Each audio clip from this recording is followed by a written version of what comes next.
Family is the most important thing that there is. And my baby girl loves this sweet potato pie as good as anything she likes to eat.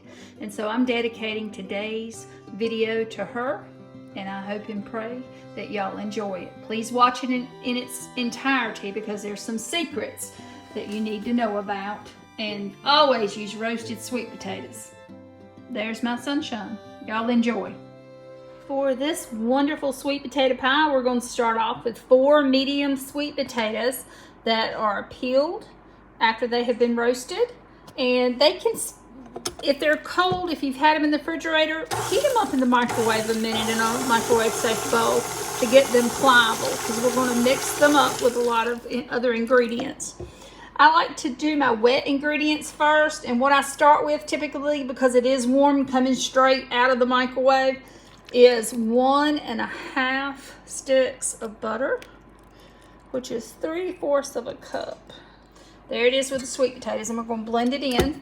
You do not want to go fast with this blending. Go slow, no more than a level 2, because that butter will splatter.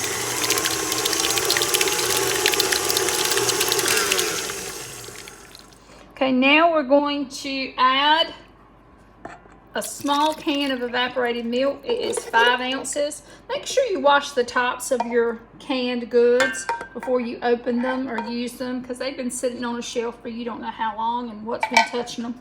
That's just a good practice. Okay, and so that's kind of blended in.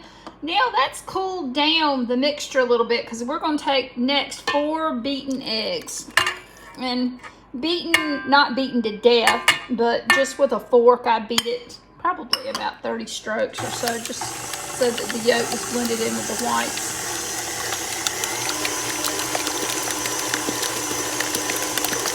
And that's just about 30 seconds. Now I'm going to take my time to take a spatula, scrape down the sides and the bottom, and I'm also going to scrape off this beater a little. And what you're going to start to see on this beater, if you've got, especially if you've got some really stringy sweet potatoes, the beater will catch and keep the strings out, which is a good thing. It's what you want. Any kind of root vegetable, sometimes especially with sweet potatoes, it depends on the type of sweet potato and the soil that it's grown in. Whether you get a crop that's very stringy or not. I don't know what the science is behind that. Ask an NC State graduate. They would probably know. But, so that's all the wet ingredients. And I do not get absolutely everything off the beaters, especially if they are strings. Now, have I told you lately my little secret? Get a little plate and sit down your dirty utensils that you're going to keep on reusing. That way you don't get your counter messed up. Okay, here I have 2 cups of granulated sugar and 1/4 cup of brown sugar. I used light brown sugar because it's what I have and what I generally am used to using. If you like dark brown sugar, use it. Here we have the spices we're going to add to the sugars. 1 teaspoon of a very good cinnamon. I like the King Arthur Vietnamese cinnamon. Here we have 1/4 teaspoon of pumpkin pie spice. This is 1/8 teaspoon of allspice, a dash of cloves, and about 1/8 teaspoon of salt. It kind of balances out the sugar. Put that all in there and let it slide in there, and then add it all to our pie mixture. And let's beat this again, starting it low. And sometimes I pulse it. I go 1, 2, 3, and then when it's not slinging stuff, I'll crank it up a little bit. You can see on the sides it needs scraping down again. And now I'm going to stop scraping the beater.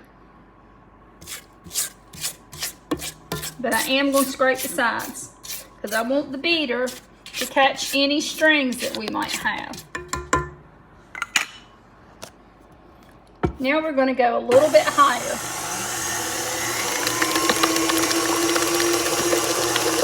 I'm going to crank this up to about a level 6.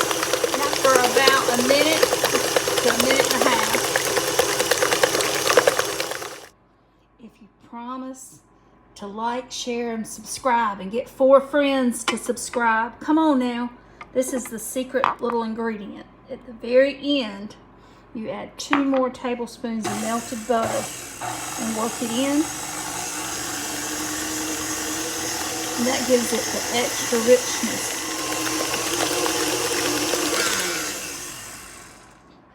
When you're at the end, scrape the sides down and take the beater off. Now, you don't want to disturb a lot that's on the beater because you don't want those strings to fall in there.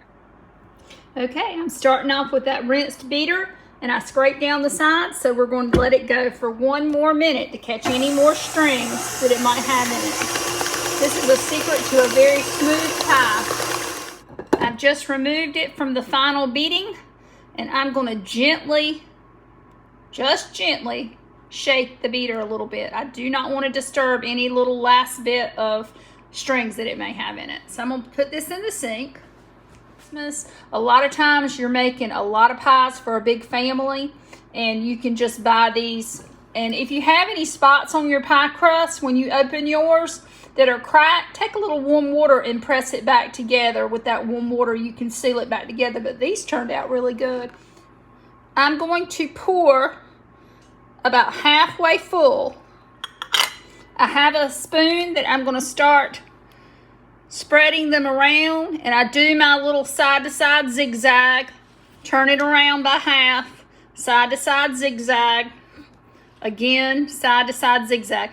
And they are almost full, almost. We'll do the same with this one. We've still got some more pie filling, a little bit left. So we're going to divvy it out. Give me just a minute. I used all that pie filling, and we did not go over the indentions, so it's going to bake up nicely. Both of them look good. We're going to put them in a 375-degree Fahrenheit oven. I very easily am pushing them towards the center of the oven. I'm going to continue baking at 375 for 20 more minutes. We've reached the end of our second 20 minutes. Let's check on them. Ooh, do you see they're rising up just a little bit? Cut that thing off.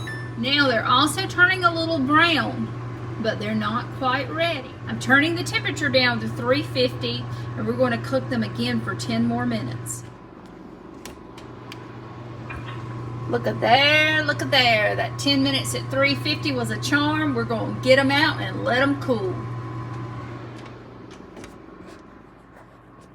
One thing I do want to show you is they may be a little bit jiggly in the middle, but don't let this alarm you. They will firm up if they're a little jiggly when they cool. And here we have the end result, a gorgeously, deeply rich sweet potato pie made out of roasted sweet potatoes that add to the depth of the flavor.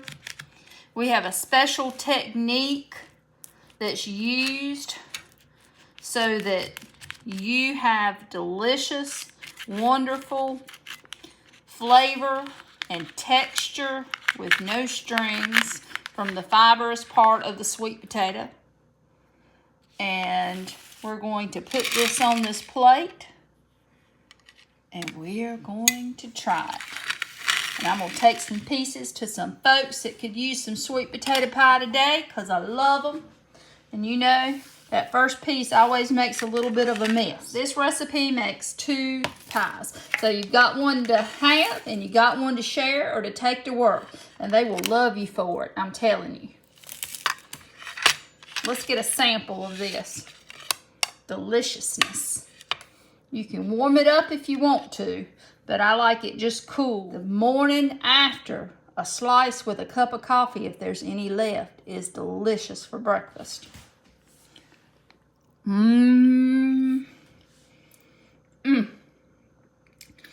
It's a happy moment. The first time it even touches your tongue, honey. I'm telling you. It's taken me years to perfect this recipe, and this is it. I'm telling you, happy everything. This will carry you through the fall season on to all the way to Easter. use up those good crop sweet potatoes after they've been cured. Love you guys. God bless you. Take care. Please like, share, subscribe. Thank you. Bye-bye.